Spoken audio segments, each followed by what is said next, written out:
50,000 वोटों तक तो जाएंगे ही, इसमें कोई दो नहीं है, राय नहीं है।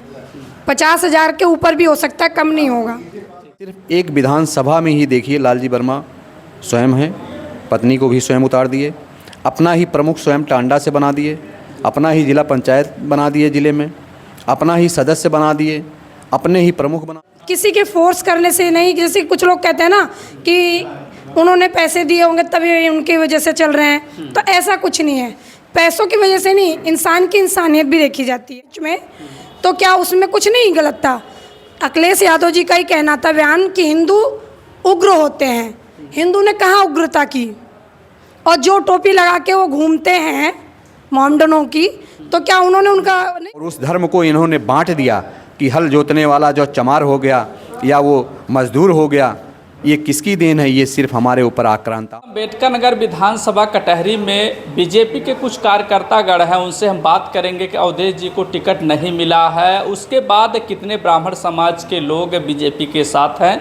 तिवारी जी हैं, कुछ और कार्यकर्ता हैं, उनसे भी बात करेंगे कि इस जो धर्मराज जी को टिकट मिला है कितना लोग सपोर्ट कर रहे हैं, कितने लोग नाराज़ हैं। क्योंकि गाँव में हम लोगों कुछ लोगों से मिला तो लोग कह रहे हैं कि अगर अवधेश जी को मिला होता टिकट तो हम लोग उनके साथ में होते, लेकिन कितनी सत्यता है यहाँ के लोग ही बता सकते हैं कि क्या सही है क्या गलत है। तिवारी जी, अपना थोड़ा सा परिचय आप दे दीजिए। मेरा नाम नरेंद्र कुमार तिवारी है।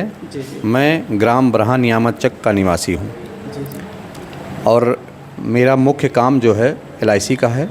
मैं LIC एजेंट हूँ। देखें तो अब कि अवधेश जी को टिकट नहीं मिला है और ब्राह्मण समाज में एक ये बना है कि अगर उनको टिकट मिला होता तो हम लोग उनके साथ होते। धर्मराज जी को टिकट मिला है, कहाँ तक सत्यता है सर? जी देखिए, ये फैक्टर यहाँ पर नहीं है, क्योंकि यहाँ पर फैक्टर ये चल रहा है कि प्रत्याशी कौन कैसा है। और यहाँ पर जो है प्रत्याशी को देखा गया, प्रत्याशी को देखने के बाद ये पूर्ण रूप से पता चला कि धर्मराज निषाद जी से ज़्यादा बेटर यहाँ कोई नहीं है। क्योंकि माननीय अवधेश द्विवेदी जी यहाँ चुनाव 2 बार लड़ चुके, लेकिन उनके समाज में ही कुछ लोगों का विरोध रहा। क्योंकि ऐसा जहाँ तक हमें पता है, मैं जानता हूँ कि जैसे आप फ़ोन करिए तो कोई फ़ोन उठाने वाला ना हो और आपकी समस्या कोई सुनने वाला ना हो। जैसे मान लीजिए आपके साथ मैं काम कर रहा हूँ, आपके लिए मैंने दिन रात एक किया, उसके बाद मुझे कोई ज़रूरत पड़ गई और मैंने फ़ोन किया और आप मेरे फ़ोन को ना उठाएं और उसके बाद उठाएं ना, चलिए ठीक है, उसके बाद फिर उसके 24 घंटे 48 घंटे सालों ना पूछें कि क्या मैटर, आप किस विपत्ति में थे। तो इस तरह से जो है इसका चुनाव करते हुए धर्मराज निषाद जी से बेटर कोई नहीं लगा। जी। इसके पहले देखें तो लालजी वर्मा जो विधायक थे, सांसद थे, मंत्री भी थे, तो क्या लगता है उनके द्वारा कुछ कार्य यहाँ पर अच्छा किया गया कि नहीं? नहीं, माननीय मंत्री जी लालजी वर्मा के द्वारा जो है इस क्षेत्र का काफ़ी विकास किया गया, ऐसा नहीं है। लेकिन उनका विरोध ये है कि वो सिर्फ अपने परिवार को ही क्या नेता बनाना चाहते हैं। जनता में ये संदेश है कि सिर्फ वो अपने परिवार के लिए काम कर रहे हैं, क्योंकि उनकी पत्नी भी, खुद स्वयं भी और बेटी भी जो डॉक्टर है छाया वर्मा, उसको भी राजनीति में उतार दिए। इसलिए उन्हीं का प्रमुख, उन्हीं का मंत्री, उन्हीं का विधायक, उन्हीं का जिला अध्यक्ष, उन्हीं का जिला पंचायत अध्यक्ष, क्या पूरे ज़िले में सिर्फ केवल कुर्मी ही पैदा हुआ है और कोई नहीं हुआ क्या? इसलिए जनता इसको देख रही है कि सिर्फ केवल कुर्मियों का ही ये ज़िला है या कोई और भी आदमी यहाँ पैदा हुआ है। बीजेपी में भी दूसरा ऐसा हुआ कि रितेश जी थे तो उनके घर वाले सभी लोग थे बीजेपी में भी? नहीं, बीजेपी में सिर्फ केवल बाप और बेटे 2 रहे और एक विधानसभा में नहीं रहे। यहाँ सिर्फ एक विधानसभा में ही देखिए, लालजी वर्मा स्वयं हैं, पत्नी को भी स्वयं उतार दिए, अपना ही प्रमुख स्वयं टांडा से बना दिए, अपना ही जिला पंचायत बना दिए, जिले में अपना ही सदस्य बना दिए, अपने ही प्रमुख बना दिए। सारी जितनी भी आप उठा के देखेंगे जिले की जितनी भी प्रशासनिक पावर है, उस सब क्या वर्मा के पास रहेगा क्या और कोई पैदा हुआ? तो आप लोग समाजवादी से ईर्ष्या रख रहे हैं या जो है कि लालजी से? नहीं, देखिए, लालजी से कोई ईर्ष्या नहीं है। समाजवादी पार्टी ने जो काम किया है ये आपको मालूम है। हिंदू सनातन धर्म का सबसे बड़ा अगर विनाशक कोई है तो वो समाजवादी पार्टी है। मुलायम सिंह से जैसा मतलब आदमी जो कि एक टीचर भी रहे हैं, वो ज्ञान देने वाले, लेकिन उन्होंने ऐसा ज्ञान का काम किया है, निहत्थे कार सेवकों को मरवा कर पूरी सरजू की नदी में फेंकवा दिया था, पूरा लाल खून बहा था।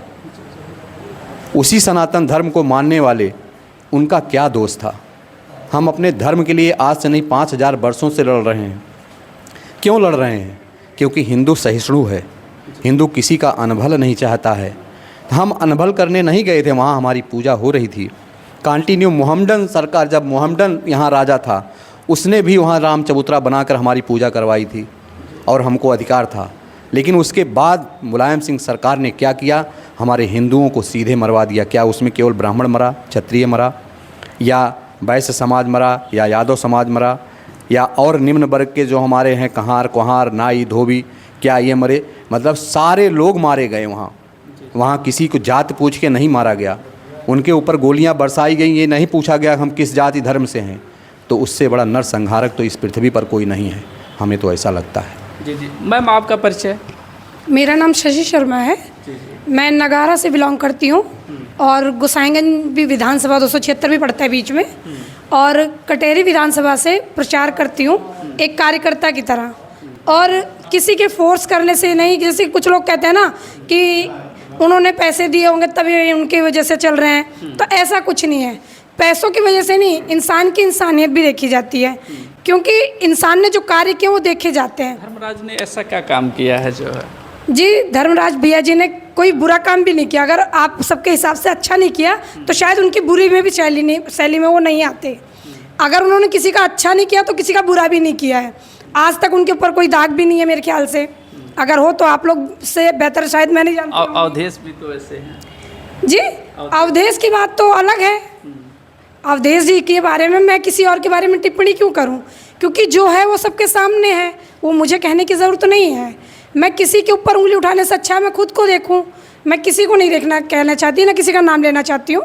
मेरा सिर्फ इतना कहना, चाहे ब्राह्मण समाज हो, चाहे क्षेत्रीय समाज हो, चाहे अन्य कोई भी बिरादरी हो, जो कार्य करेगा, जो विकास करेगा, उसी को वोट दिया जाएगा, उसी को किया जाएगा, क्योंकि वो मान्य है।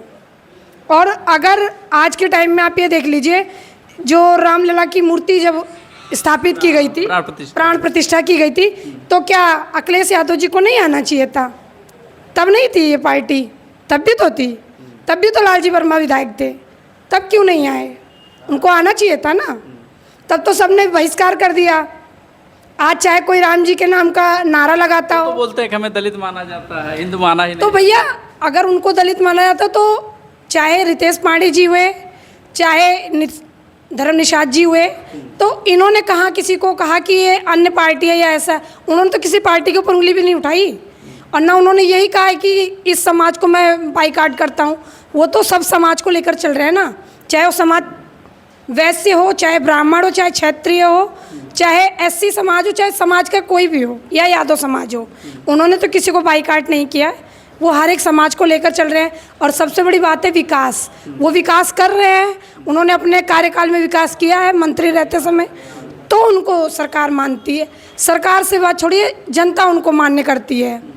कहा जा रहा है कि जितना भी विकास कार्य हुआ है अम्बेडकर नगर में सब बसपा की देन है, चाहे मेडिकल हो, चाहे जिला हो, या जो है ये जो सपा आपकी मिझौड़ा जो मिल है तो सपा की देन है, जितने भी विकास कार्य। ऐसा कुछ नहीं है। क्यों सपा सरकार तब नहीं थी जब राम मंदिर का मुद्दा चल रहा था? 70 साल राज किया इन लोगों ने, सपा और कांग्रेस ने मिलकर, अभी भी गठबंधन में ही चल रहे हैं। तो क्या तब राम मुद्दा नहीं था? राम मंदिर का मुद्दा नहीं था? कितने हिंदुओं को मारा गया? ज़्यादा दूर मत जाइए, अभी हाल की जो घटना हुई बहराइच में, तो क्या उसमें कुछ नहीं गलत था? अखिलेश यादव जी का ही कहना था बयान कि हिंदू उग्र होते हैं। हिंदू ने कहाँ उग्रता की? और जो टोपी लगा के वो घूमते हैं मोहम्मडनों की, तो क्या उन्होंने उनका नहीं किया? उन्होंने भी तो उनका साथ दिया ना खुल के।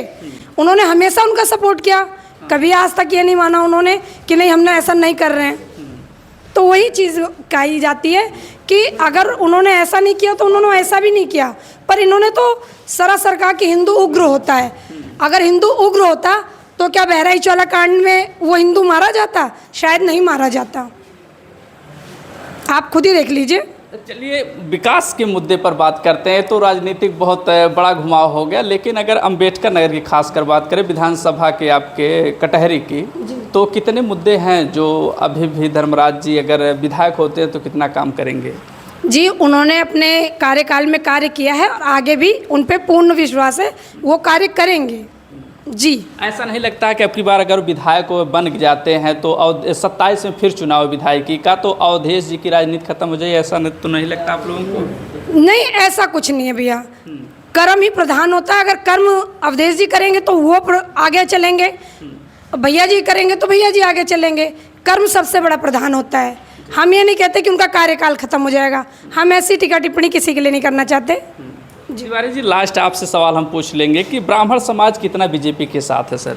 100%, 100% आप ये मान के चलिए कि ब्राह्मण समाज हमारा बीजेपी के है।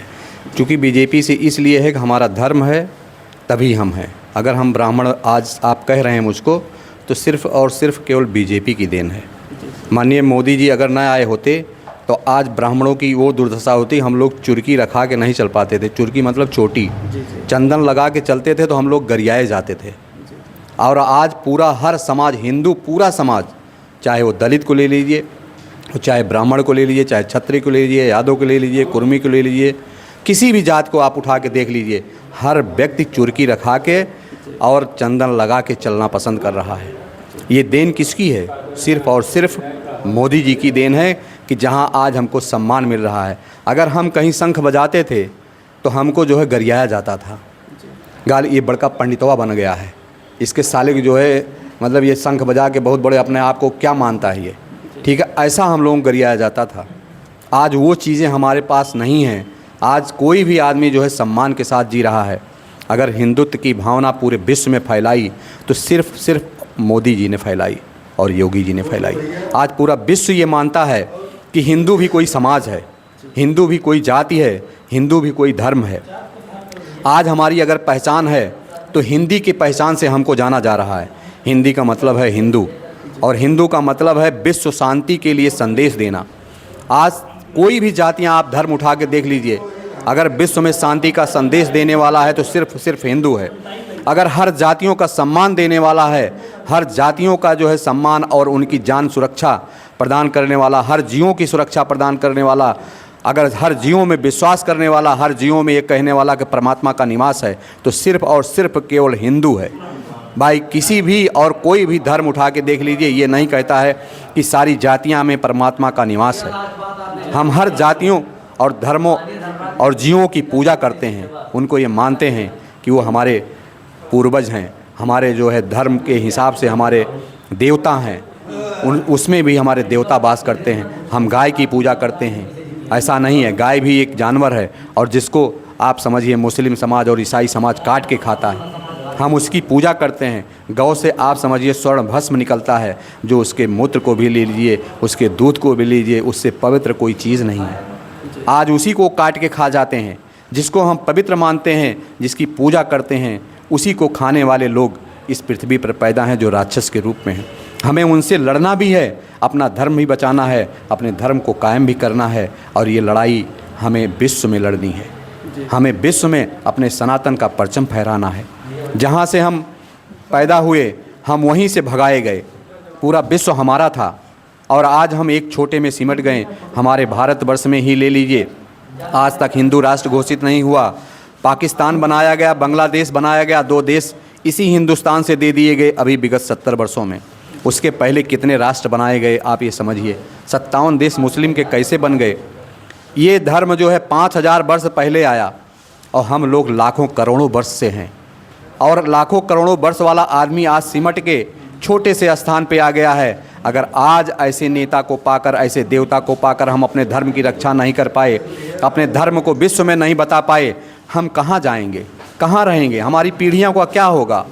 इसलिए ये अवसर मिला हुआ है। मैं सभी हिंदू भाइयों से निवेदन करना चाहता हूँ कि अपने जाति और अपने वर्गों में मत बटिए। हम सब एक हैं, हम सभी ब्रह्मा की संतान हैं। उसी ब्रह्मा से दलित भी पैदा हुआ, उसी से ब्राह्मण भी, उसी से क्षत्रिय भी, उसी से हमारे जितने भी मोस्ट बैकवर्ड हैं सब आए हैं। केवल सिर्फ अंतर इतना है कि एक भाई जो है थोड़ा सा ज़्यादा विद्वान हो गया, एक भाई थोड़ा सा कम हुआ, उसको दूसरी श्रेणी में डाल दिया गया। विद्वान को थोड़ा ऊंचा दे दिया। जैसे एक घर में एक अगर कोई IAS हो गया तो उसको सब लोग सम्मान देते हैं। एक अगर कोई किसान हो गया उसको सब लोग सम्मान नहीं देते हैं। इसी आधार पर हमारा धर्म जो है काम किया है, और उस धर्म को इन्होंने बांट दिया कि हल जोतने वाला जो चमार हो गया या वो मजदूर हो गया, ये किसकी देन है? ये सिर्फ हमारे ऊपर आक्रांताओं की देन है, हमको बांट दिया गया। धर्मराज जी कितने हजार वोटों से यहाँ पर जीत रहे हैं?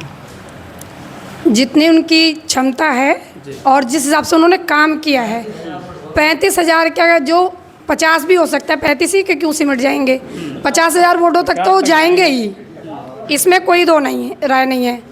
50,000 के ऊपर भी हो सकता है, कम नहीं होगा।